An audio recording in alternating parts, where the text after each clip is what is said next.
came this close to not having to deal with this code. So I ordered the part. I was going to replace it, part of preventative maintenance. I was suspicious of it when I looked at it. And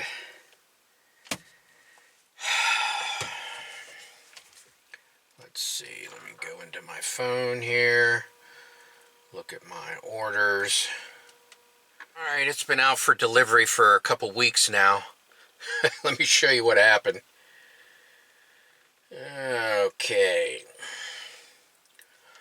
Ordered it on 9 August. It goes to the local post office and they do not deliver it.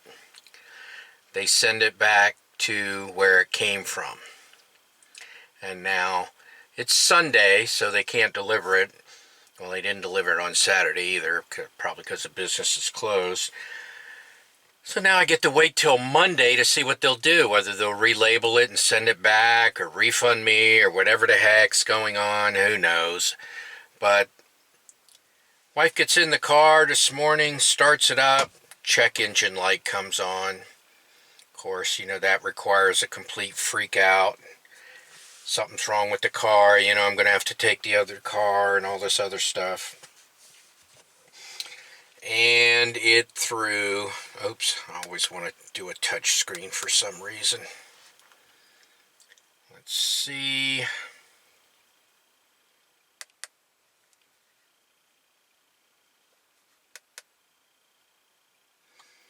Codes found 1. Zoom in here a little bit. Oop, wrong way.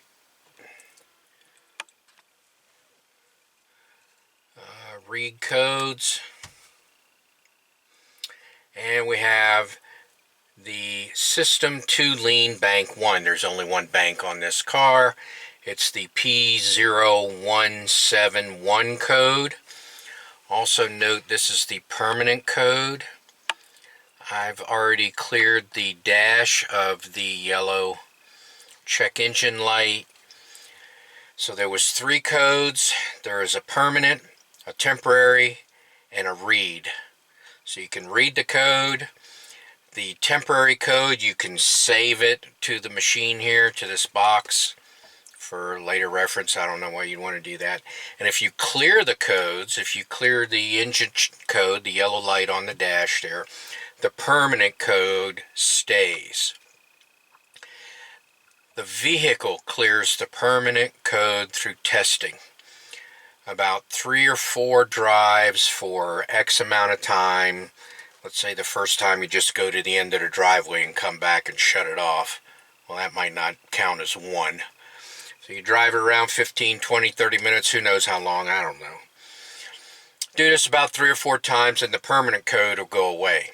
That is, unless it fails the test, because what it's doing is it's rechecking the repair or the lack of repair. It's rechecking it every time it starts up to make sure that this does not repeat. So if this does not repeat, then the permanent code goes away. Alright, so what makes me so confident in my diagnosis?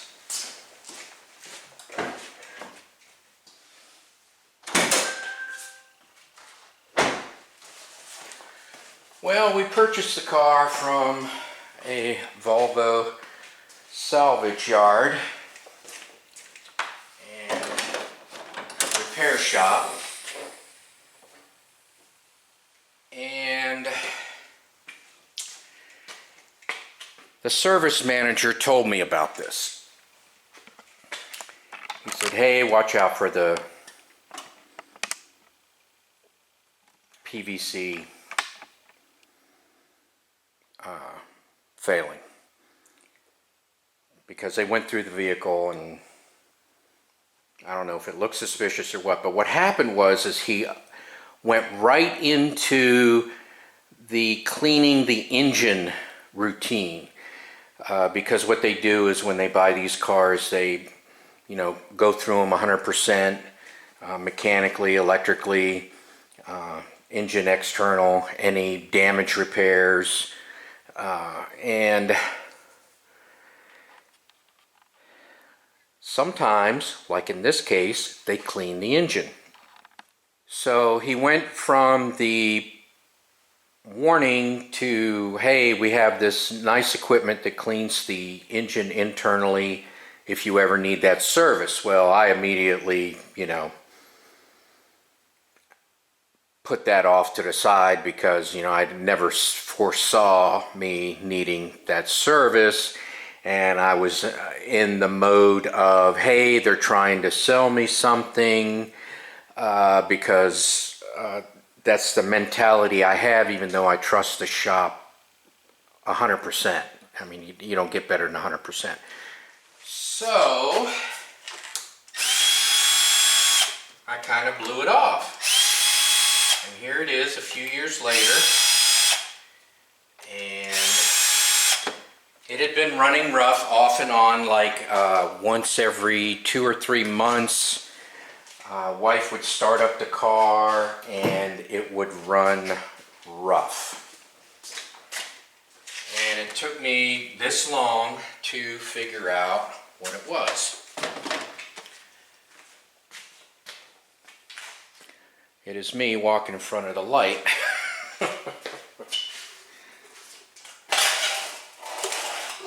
So, more better.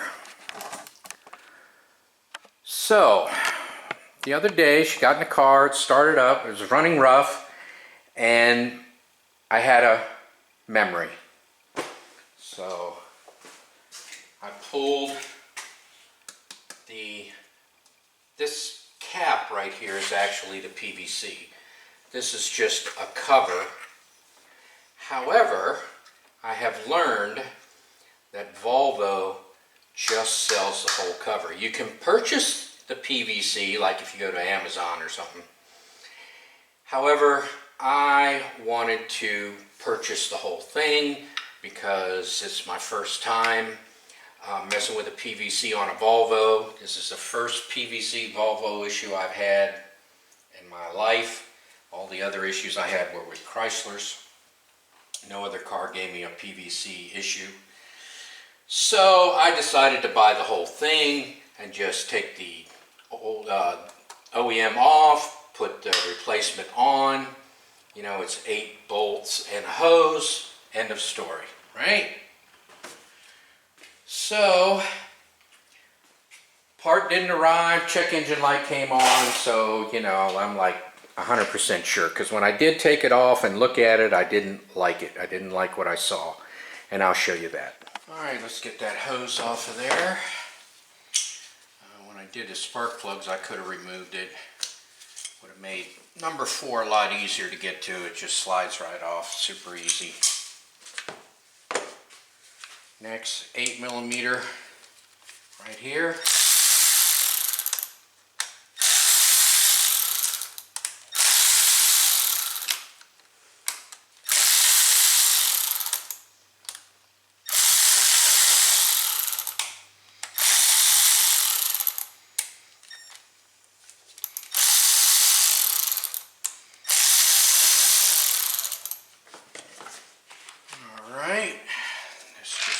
Right off if all the bolts are loose. Ta-da! Alright, I'm just kind of prying this up here. There's little tabs. There's 4 tabs underneath here. And it popped right up. And cap. And a spring. And wow, I actually don't see anything wrong with it. It's not ripped or torn. Kind of disappointed.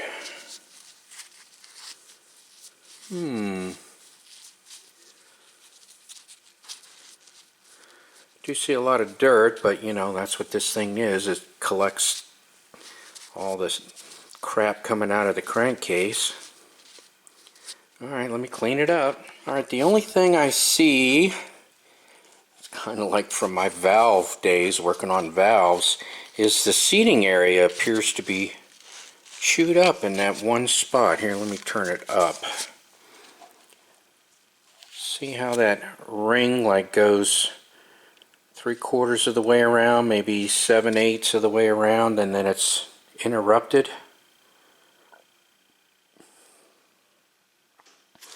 So it's like this is not seating properly, as opposed to a rip, which is normally what you see as a rip in this gasket here. This prevents the liquid from going into the air. You know, it's kind of like one side is air pressure and the other side is kind of gas with liquid droplets in it, you know.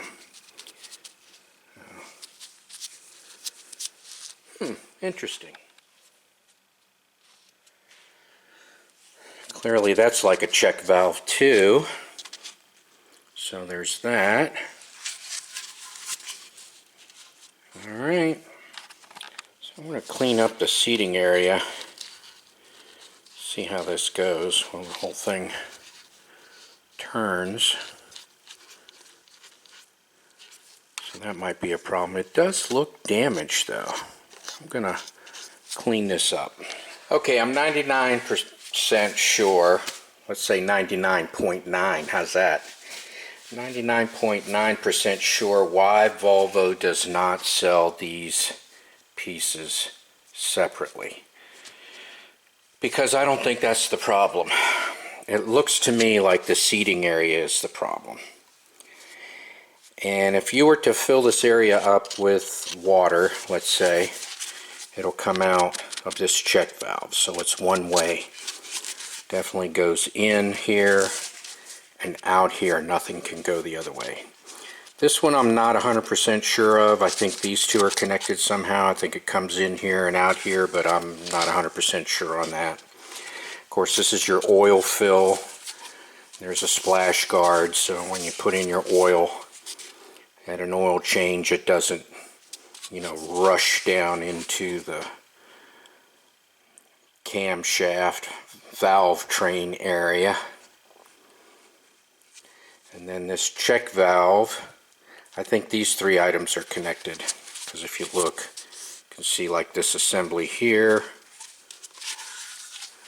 is over here, and definitely 100% sure this check valve allows flow to come in through the hole, maybe around the outside, and then out the gasket here.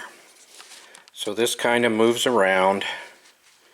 So I moved what I say is the damaged area to over here, and I can see a ring, a seating area going all the way around except in here. And so that, as they say, is that. Well, then I thought I saw cracks. You see these lines here? But I don't think they're cracks. You see how they're at different heights?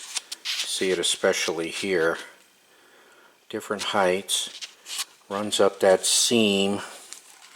Comes over here. And then on this side they're different heights at the seam. So I don't think it's cracked. You know, I can feel it with my finger. And then another one over here. See how I think it's just an assembly. I think that's just an assembly issue.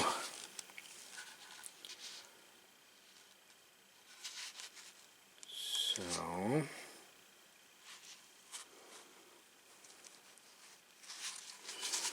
probably another reason they sell it as a unit.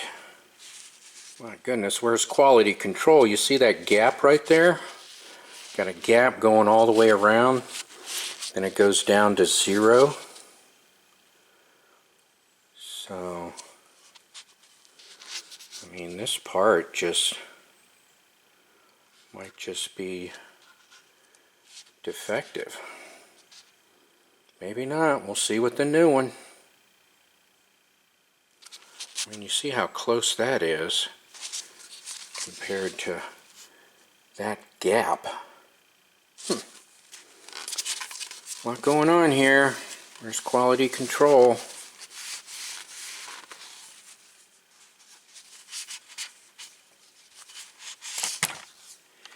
Alright, reassembly is pretty straightforward. I mean, this is a 360 issue. Can put it in the cap. Got my little indicator over here. Pretty straightforward. And we'll just click it in place. Wow. Okay.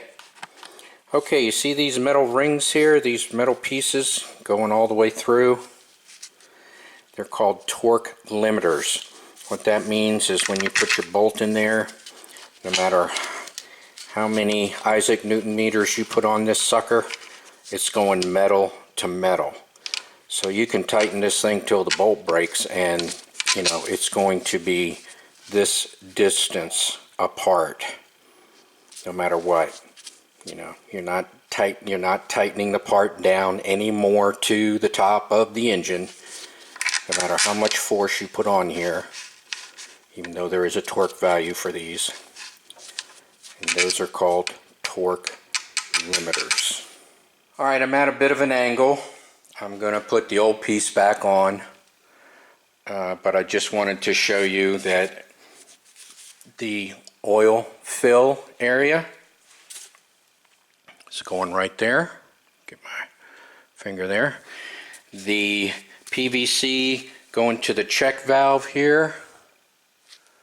This PVC and the check valve, that's going right there. Alright, and we have a big slot over here. That's where this kind of oval piece is going right here. That's going to live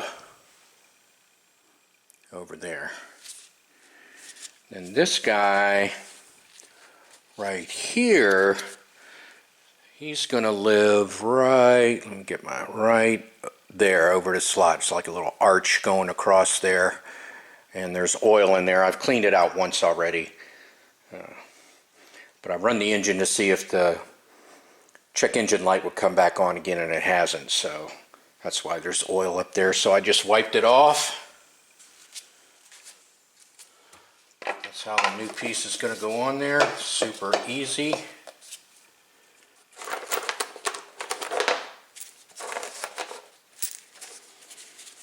My 8mm bolts are going on here. I'll put some Newton meters on it, get it snuggalicious, and I'll go like, you know, 1, 2, 3, 4, 5, 6, 7, 8, like that. Was I on camera? 1, 2, 3, 4, 5, 6, 7, 8. You know. I'm going to put some electrical on it before I get my torque wrench out.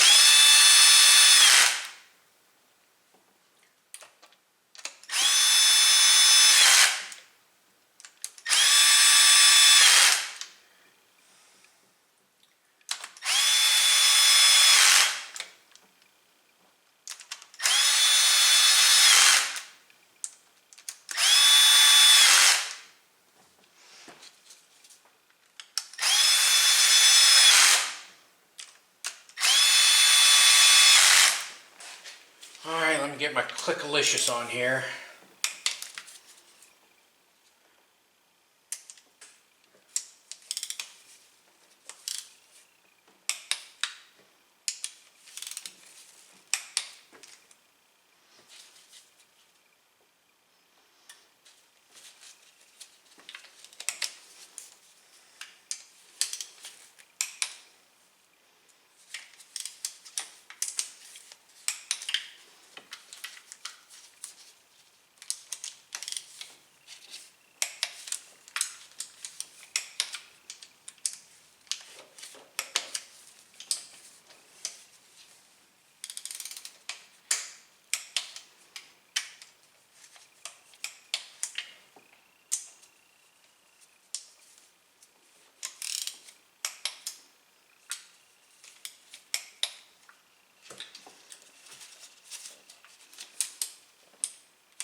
Alright, we'll just be waiting for parts, and I'll do all that again off camera sometime next week.